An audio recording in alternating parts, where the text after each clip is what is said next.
Cruz the Third. Kuya Pip, please greet everybody.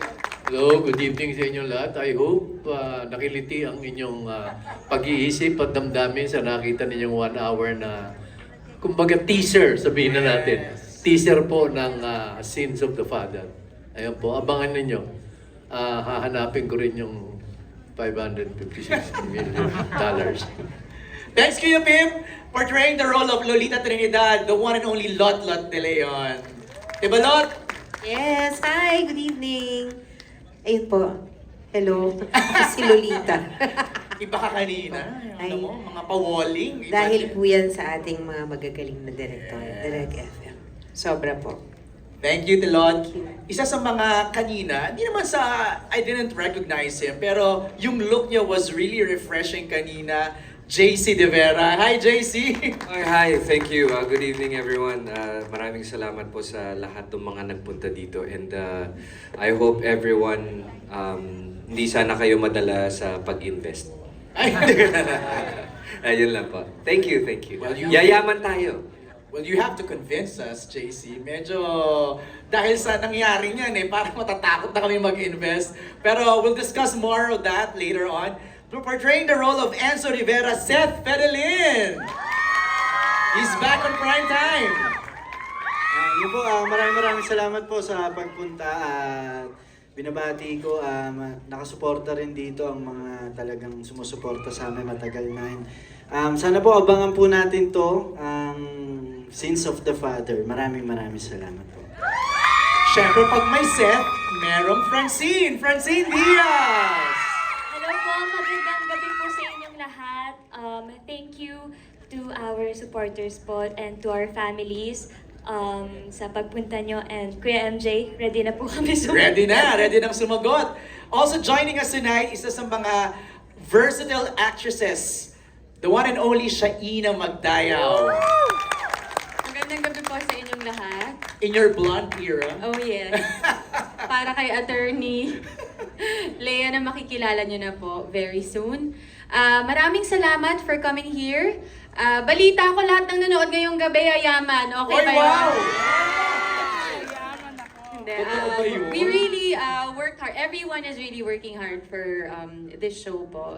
And so sana nagustuhan po ng ating mga manonood. At hindi pa po ngayon, hindi pa po doon magtatapos ang lahat. Pasimula pa lang yan. Pasimula pa lang. Thank you, Shaina. She is back on television sa primetime, Jessie Menjola! Hello po, magandang gabi sa inyong lahat. Maraming salamat sa pagpunta at pagsama sa amin ngayong gabi. Grabe, isa lang talaga masasabi ko, ang ganda pong makita na finally everything has glued together at saka ang ganda po ng mga eksena. Gusto ko po magpasalamat sa aming mga direktor. Sobrang ganda po ng show na to. Sana po, supportahan nyo kami. Mag-invest po kayo ng pagmamahal at suporta po sa show namin. Thank you, Jessie. Speaking of invest, alam mo, feeling ko yung linya nga niya ay tatatak sa mga manonood at magte-trending, mag-viral, portraying the role of Mike Trinidad, the award-winning actor, John Arcilia. Gusto niyo bang yumaman? Oh, yes! I will make your money work for you! Nakakatakot kasi convincing Kasi yun yung dapat mong i-work out dun di ba? Dapat mo convince mo talaga sila. And naniniwala naman si Mike sa sinasabi niya. Well, that's the twist of the story. Anyway, good evening po everyone! Thank you for coming. Of course,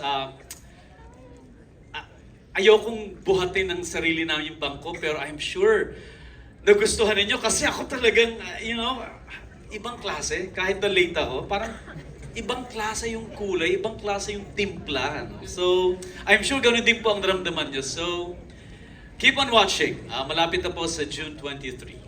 Yan ang minake ng ating bida, na magiging iba ang timpla, iba ang kwento, socially relevant at maraming matututunan ang manonood. He is back on primetime, the one and only Gerald Anderson. Ayan, good evening po sa inyo lahat. Maraming pong salamat sa lahat po ng friends and family, supporters po namin, the Philippine Coast Guard, friends from the media, maraming pong salamat. Sana ho ay nagustuhan nyo. Maniwala kayo. I think nakita naman po sa produkto na talagang pinaghirapan po ng lahat yan. Not just the cast, everyone. Lahat po ng tao behind the camera. From the writers, directors, the staffing crew, lahat pinaghirapan talaga namin to para sa inyo. Patikim pa lang to. Maniwala kayo sa akin. Ako po mismo nagsasabi sa inyo, patikim pa lang yan at marami pang dapat na pangalan. It's just the tip of the iceberg. Okay, let's kick off our Q&A.